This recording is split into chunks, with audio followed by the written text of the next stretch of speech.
Hello everyone, in this video I'll be showing you how to cheese Commander Honglan in Wuchang Fallen Feathers. There's two phases to this with two different strategies. Now the only things we need is a longsword and the sword counter ability. This is going to make the first phase a lot easier, and in the second phase we need the Echo of Lu Bingzhang, which is a spell that you likely got earlier. Now on the skill tree there's an ability to make its cost reduced by 1. We want to take both that and the sword counter. The first phase here is all about sword countering her, and anytime that you need to dodge you can use the Echo of Lu Bingzhang, which is what you saw right there.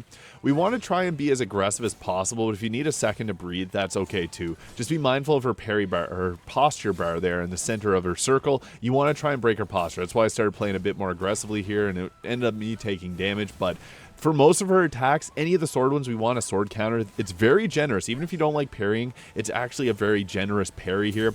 Otherwise, you can just dodge to the backside of her. You can use the strategy for phase 2 and phase 1, but we want to get this posture break here. Now, there's not very many times that we can use our temperaments, but you can use it before entering the arena and right whenever she gets knocked down like that. That's another good time to use it.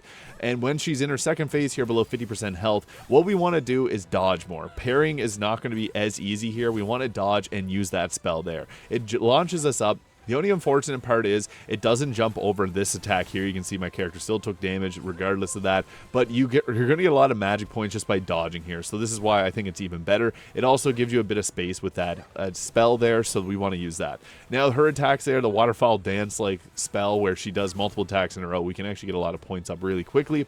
I'd actually recommend playing extremely defensive for the second phase and dodging more than you're going to attack. I basically didn't attack at all. I cut out a few pieces of this part of the video because it's literally just me dodging and building up the magic points there, then unlaunching that spell. I found that this strategy worked best. She still will sometimes hit you, but you're going to get some reps in of practicing dodging. I honestly recommend for most boss fights to just practice the dodge for a few attempts, but I found for phase 1 we want to be more aggressive, and then phase 2 we want to back off and try to get our magic in. So this just makes it easier. It's a battle of attrition here. Take any extra healing items you may need, but you'll just be able to continually keep picking away your health, and as long as you got that posture break from using the sword counters earlier, you're going to have no problem with taking down Commander Honglan, one of the hardest bosses in Wuchang Fallen Feathers. If this video is useful, please hit the subscribe button below. Let me know if you have any questions.